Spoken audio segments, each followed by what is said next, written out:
Perkenalkan, nama saya Haura Nuraini. Saya akan menyampaikan secara singkat pengertian tentang wujuh al-mukhotobat dalam Al-Quran. Langsung saja, saya akan membacakan pengertiannya. Khitobat adalah bentuk jamak dari khitob. Kata ini sekat dengan kata khitobah yang berarti penyampaian atau pidato, yang biasanya digunakan untuk penyampaian hal-hal yang bersifat penting kepada sasaran tertentu. Penyampaian tentang keinginan menikah dinamakan khutbah, karena penyampaian tersebut dinilai sebagai sesuatu yang penting. Wahyu-wahyu Allah dalam Al-Qur'annya disampaikan untuk umat manusia dinamakan khitbah atau khitobat. Karena apa dan bagaimanapun bentuk penyampaiannya, maka itu adalah hal penting. Setiap percakapan memiliki beberapa unsur, yaitu mukhotob, yang artinya penyampai informasi atau pembicara. Kemudian mukhotob, yang artinya mitra bicara yang kepadanya ditujukan khitab. Yang terakhir khitab, yang artinya kandungan pembicaraan.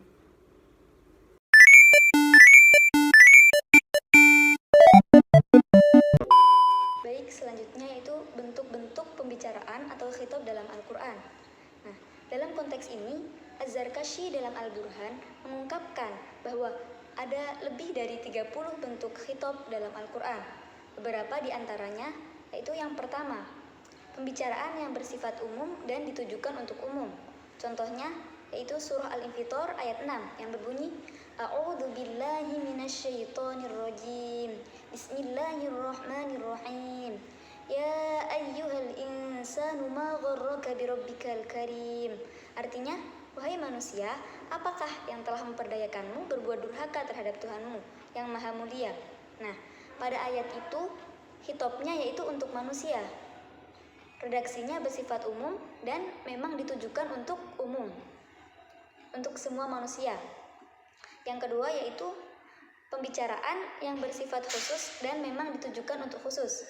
Contoh ayatnya yaitu yauma tabayyaddu wujuhun wa taswaddu wujuh fa ammal ladzina aswaddat wujuhuhum akafartum ba'da imanikum fadhuqul adzab bima kuntum takfurun. Yang artinya azab itu terjadi pada hari ketika ada wajah yang putih berseri dan ada pula wajah yang hitam kusam. Adapun orang-orang yang berwajah hitam kusam, kepada mereka akan dikatakan, "Mengapa kamu kafir setelah beriman? Oleh karena itu, rasakanlah azab disebabkan oleh kekafiranmu." Nah, ayat ini menggunakan khitab khusus, yaitu untuk orang-orang kafir dan memang ditujukan kepada orang-orang kafir.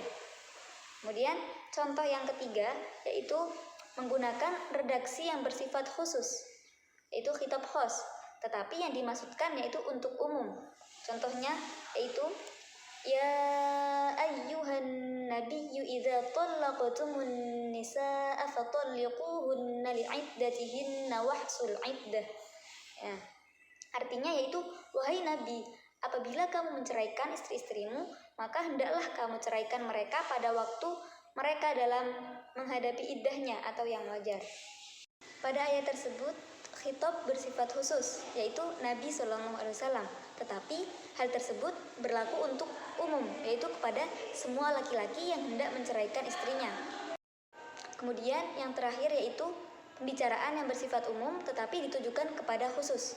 Contohnya yaitu ya ayyuhan nasu taqu rabbakumul ladzi khalaqakum min nafsin wahidah.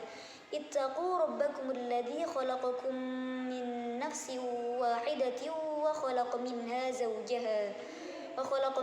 zawjaha wa batha minhuma rijalan katsiran wa nisaa. Wattaqullaha alladzi tasaaluna bihi wal arham. Innallaha kana 'alaikum raqiba. Yang artinya, wahai manusia, bertakwalah kepada Tuhanmu yang telah menciptakanmu dari diri yang satu, Adam, dan dia menciptakan darinya pasangannya, Hawa. Nah, dari keduanya Allah mengembangbiakkan laki-laki dan perempuan yang banyak. Bertakwalah kepada Allah yang dengan namanya kamu saling meminta dan peliharalah hubungan kekeluargaan. Sungguhnya Allah selalu menjaga dan mengawasimu. Nah, ayat tersebut menggunakan khitab umum, yaitu mencakup seluruh manusia. Namun, perintah takwa di sini dipahami bahwa berlaku terhadap orang mukallaf, maka anak-anak yang belum baligh dan orang tidak berakal tidak termasuk dalam mukhatab yang diperintahkan untuk bertakwa. Nah, hal yang menjadi catatan di sini yaitu bahwa sebuah redaksi yang bersifat umum tetap akan berlaku umum, kecuali jika ada indikasi yang mengkhususkannya.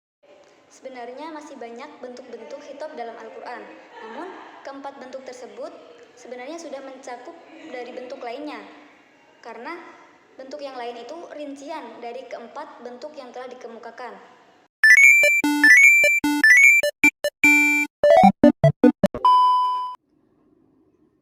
Baik, selanjutnya kita membahas pendapat Ibnu Qayyim dan ulama lainnya. Ibnu Qayyim al-Jauziyah dalam kitabnya I'lam al-Muwaqqi'in membagi kitabnya menjadi 4 bagian. Yang pertama itu namanya kitab khusus yang ditujukan kepada seluruh umat Islam, baik muslim ataupun non-muslim. Misalnya ayat-ayat tentang tauhid, akidah, dan akhlak. Yang kedua itu ada namanya kitab khusus yang menunjukkan kepada umat Islam saja. Misalnya ayat-ayat yang menjelaskan hukum Islam, ibadah, dan muamalah. Yang ketiga itu kitab khusus pada suatu kaum yang ditunjukkan kepada suatu kaum atau kelompok tertentu. Misalnya ayat yang ditunjukkan kepada kaum Yahudi, kaum Nasrani, dan kaum Quraisy.